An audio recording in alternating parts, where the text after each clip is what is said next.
All right, let's dive right into this explainer. Today, we are tackling something that is honestly one of the most frustrating, heavily stigmatized, yet totally invisible experiences out there.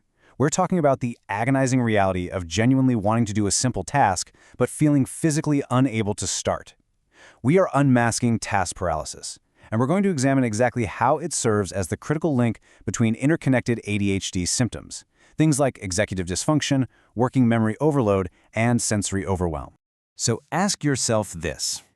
Have you ever had that absolutely maddening experience where you're staring at a to-do list? Maybe it's just paying one single bill, or finally tackling that infamous laundry chair in the corner of your room. You have all the time in the world to do it, but you feel inexplicably frozen. You genuinely want to do the task. You know exactly how to do it, but for some reason, your body just will not cooperate with your brain. As the saying goes, the engine is running, but the car simply will not move. Man, if you have ever felt that deep, agonizing gap between intention and action, I want to immediately validate your experience right now. This is a neurological activation deficit. It's a literal biological failure of brain circuitry. It is not a failure of your character, and it is definitely not a lack of willpower. To act as a sort of external working memory for us today, here's our roadmap. We'll cover 1. Why can't I just start?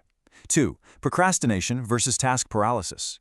3. The glitchy brain switch. 4. Dopamine and the intention gap. And finally, 5. Strategies to regain control. Let's get into it. All right, part 1, why can't I just start? When you're stuck inside a freeze state, it's not peaceful, right? There's intense frustration and this growing, quiet panic over the fact that you're just sitting here. You literally feel like you're watching yourself fail in real time. But here is the critical link to those other ADHD symptoms. Sensory overwhelm plays a massive role. Every single thought, every sound, like the hum of a refrigerator or the visual clutter on your desk, comes in at full volume until your brain completely maxes out its processing capacity and just shuts down. Moving right along to section 2, procrastination versus task paralysis. Okay, this is honestly one of the most important distinctions in modern psychology. Procrastination? That is an emotional regulation choice. It's an intentional delay where you actively choose to do something more enjoyable or less stressful. You know, like scrolling on your phone or suddenly deciding you absolutely must clean the entire kitchen instead of writing that essay. It's active avoidance. Task paralysis, on the other hand, is an acute collapse of executive functioning. It is a complete inability to initiate despite desperately wanting to. You aren't doing something fun instead, you're just frozen in passive immobility, usually filled to the brim with anxiety. You have zero sense of control over it. I really want this to sink in for a second. You are not lazy. You are paralyzed. Laziness is a conscious choice to avoid effort. Task paralysis is a transdiagnostic symptom, meaning we see it show up across ADHD, autism, depression, and trauma, where the actual neural circuits that translate motivation into action simply fail to fire. It is well past time we replace this toxic, false narrative of laziness with scientific reality. Which brings us to section 3, the glitchy brain switch. So we all have these two primary networks governing our attention. The default mode network, or DMN, is basically the brain's idle mode. It kicks in when you're daydreaming, ruminating, or imagining the future. Then you have the task positive network, or TPN. This is your highly focused, goal-directed work mode. Now, in a neurotypical brain, these operate like a seesaw. When it's time to work, the TPN goes up and the DMN is suppressed. When one is active, the other goes quiet. Simple, right? Well, here's the catch. Instead of that smooth, anti-correlated seesaw effect, the ADHD brain has what researchers actually call a glitchy switch. The networks have reduced negative connectivity. This means both the daydreaming default mode network and the working task positive network can fire at the exact same time. This creates an intense neural tug-of-war, literally flooding your brain with internal noise when you're just trying to focus on a single task. Because of this dual activation, your mind is constantly getting pulled away by the absolute smallest curiosities. Like suddenly you desperately need to research the history of the stapler. The inability to shut off that background network when you're trying to concentrate is exactly why you get stuck in paralysis. The parts of your brain that are meant to quiet down are still running at full volume, making task initiation feel like you're trying to climb a mountain with a backpack full of rocks. Let's look at the chemistry in section 4, dopamine and the intention gap. 0.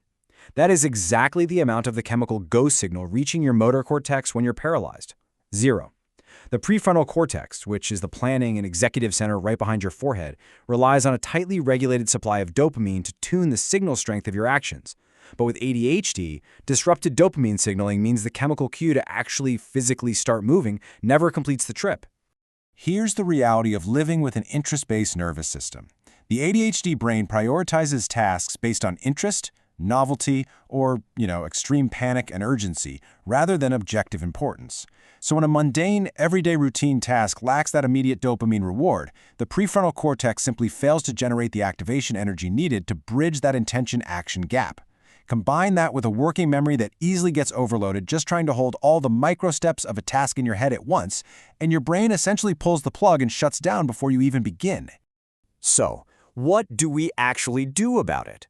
Section 5. Strategies to regain control. Okay, one of the absolute most effective tools out there for task paralysis is called body doubling.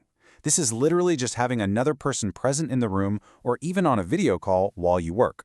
Because modeled behavior is incredibly potent for us, that extra person acts as a calming mirror for your overstimulated nervous system. It anchors your focus and helps initiate action by creating a structured, productive environment. And it does this without demanding you to magically summon internal willpower from a totally depleted dopamine system.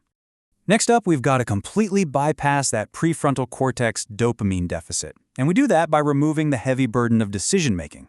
Step 1, eliminate the moment of choice entirely. Establish fixed routines so you literally don't have to decide to start. It just happens. Step 2, break large tasks down into tiny, ridiculously manageable micro goals so they don't overload your working memory. And Step 3, combat time blindness by externalizing your routines. Use visual alarms or timers, effectively putting the trigger to start completely outside of your own brain. And here are just a few more highly practical, everyday tools that act as external scaffolding for executive dysfunction. Try using a traffic light system for prioritizing your tasks. Mark only the truly urgent things in red to trigger that urgency-based dopamine hit. Automate everything you possibly can, like your bill payments. Keep a distraction notepad right on your desk, so when your glitchy switch throws a random thought at you, you can jot it down and quickly return to the task. And finally, please, never hesitate to seek professional support or ADHD coaching to help build these systems. It's a game changer. As we wrap up, I really want to reiterate this final absolving takeaway for you today. It is an activation deficit, not a character flaw.